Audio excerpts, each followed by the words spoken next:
हाँ चलो, और देखो हो ही जाएगा। देखो क्या है, using the Kirchhoff rules in the given circuit. ये सर्किट में किरचॉफ का रूल अप्लाई करो, ये सर्किट में किरचॉफ का रूल अप्लाई करो। फाइंड, दो चीजें फाइंड करनी है, ए और बी को छोड़ो, अभी पहले ए देखते हैं क्या है। The voltage drop across the unknown resistance are.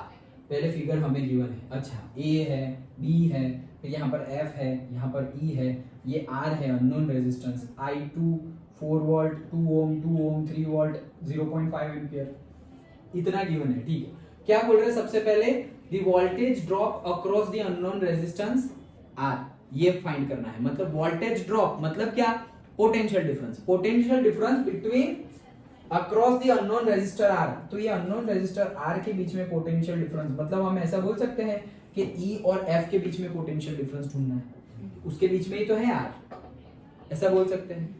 पक्का, ओके, क्योंकि यहाँ पर ये potential difference is equals to ये potential difference is equals to ये पोटेंशियल डिफरेंस, तो ई और एफ के बीच में पोटेंशियल डिफरेंस है। सो हम बोल सकते हैं कि अगर पॉइंट ई और पॉइंट एफ के बीच में पोटेंशियल डिफरेंस मिल गया, वही है हमारा जो पूछा हुआ वोल्टेज ड्रॉप है वो। अब ई और एफ के बीच का पोटेंशियल डिफरेंस तो ये वाले से भी मिल सकता है ना भाई, क्योंकि ये भी तो वही पॉइंट है ई और एफ।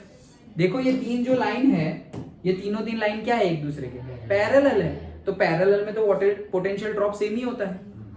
वो देखो वापस वो कंसेप्ट आया, cells in series and cells in parallel. Parallel में तो जैसे कि हम ये रास्ता अप्लाई करें, ये वाला ऊपर वाला ऐसे करके यहाँ आ गए, तो potential difference between E and F, सीधा सीधा मूव करें तो potential difference between E and F, और नीचे से मूव करें तो भी potential difference between E and F. तीनों के तीनों क्या आएंगे, सेम आएंगे, because all three are connected in parallel. Done.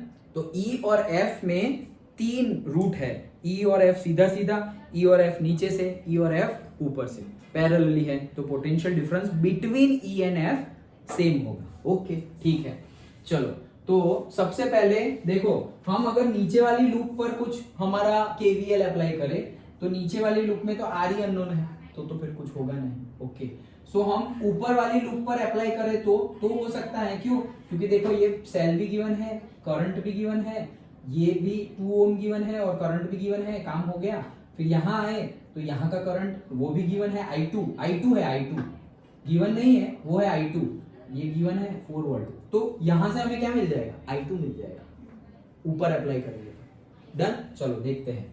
देखो हमने कहा अप्लाई कर रहे हैं, EABFE, EABFE, मतलब हम कैसे मूव कर रहे हैं, ऐसे, और इसमें करंट कैसे मूव कर रहा है वो ध्यान से देख लो, 0.5 एम्पियर ऐसे आ रहा है, ऐसे आ रहा है। अब ये पॉइंट का था, ई और एफ के बीच में ऐसे आ रहा है, ठीक है, लेकिन ये जो नीचे वाला ई एफ एफ है वहां कैसे आ रहा है, तो वहां देखो I2 ऐसे आ रहा है और यहाँ पर भी I2 ऐसे आ रहा है। डन, ध्यान से देखना, ऐसा मत समझ लेना कि ये ऊपर आ रहा है तो यहां से भी फिर ऐसे ही जा रहा होगा, नहीं ऐसे आ रहा है। डन, ओके, ई और एफ को छोड़ दो, ई और एफ के ऊपर का देखो तो ऐसा है, ई और एफ के सेंटर लाइन में तो ऐसे है। डन, चलो स्टार्ट करते हैं हम, EABFE पर आने वाले हैं, स्टार्ट करते हैं ई से। अच्छा, गए, करंट ऑपोजिट आ रहा है, देखना ध्यान से। अच्छा, बैटरी में घुसे और नेगेटिव में से बाहर निकले तो -3, ओके चलो तो -3।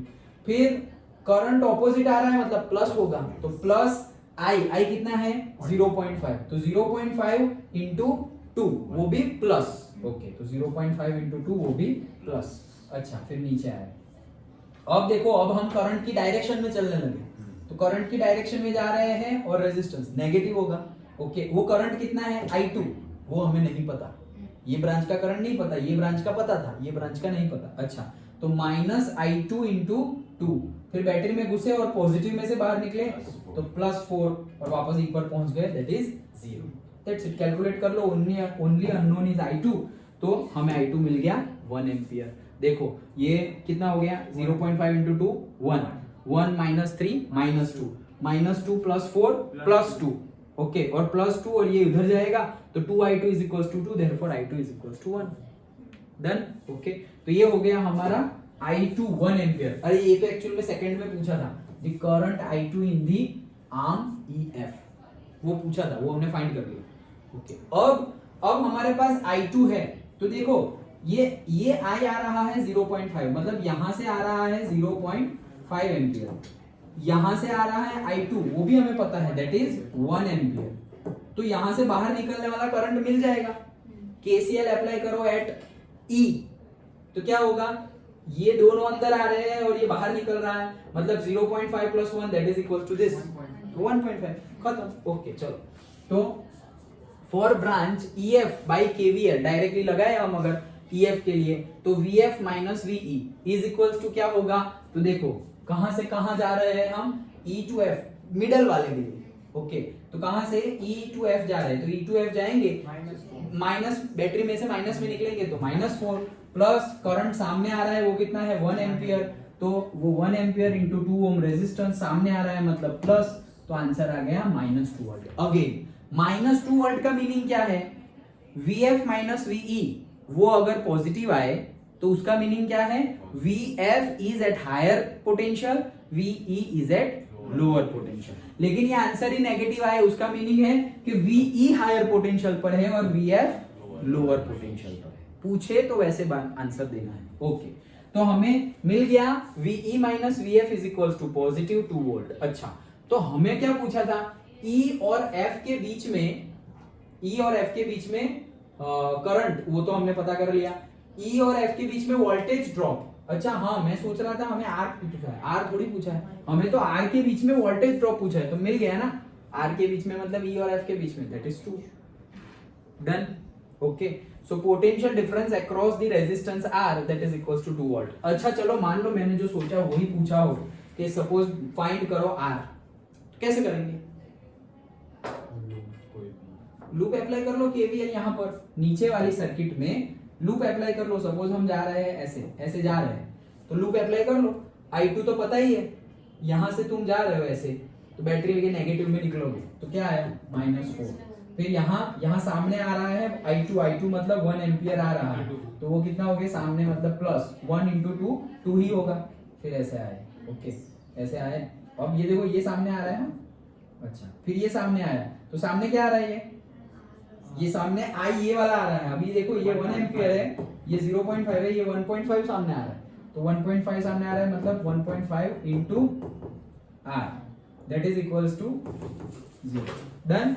ओके, कितना हुआ, -2 plus 1.5 into R that is equals to 0, वो इधर जाएगा तो हो जाएगा 1.5 R is equals to 2, therefore R is equals to 2 upon 1.5 मतलब 3/2, मतलब कितना हो गया 4/3 हो गया, डन।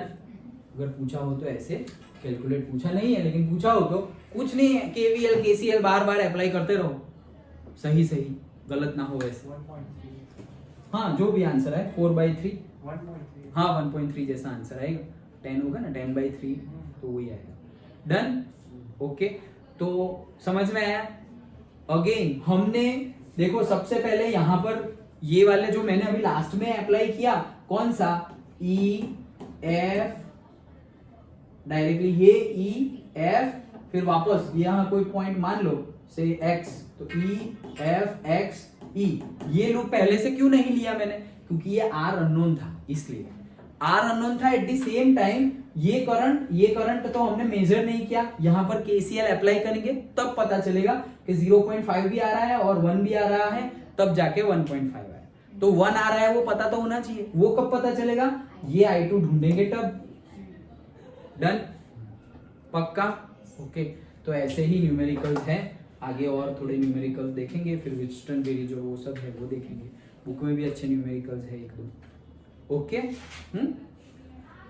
दैट्स इट, तो इतना रखते हैं आज, अच्छे से प्रैक्टिस करना ये सब।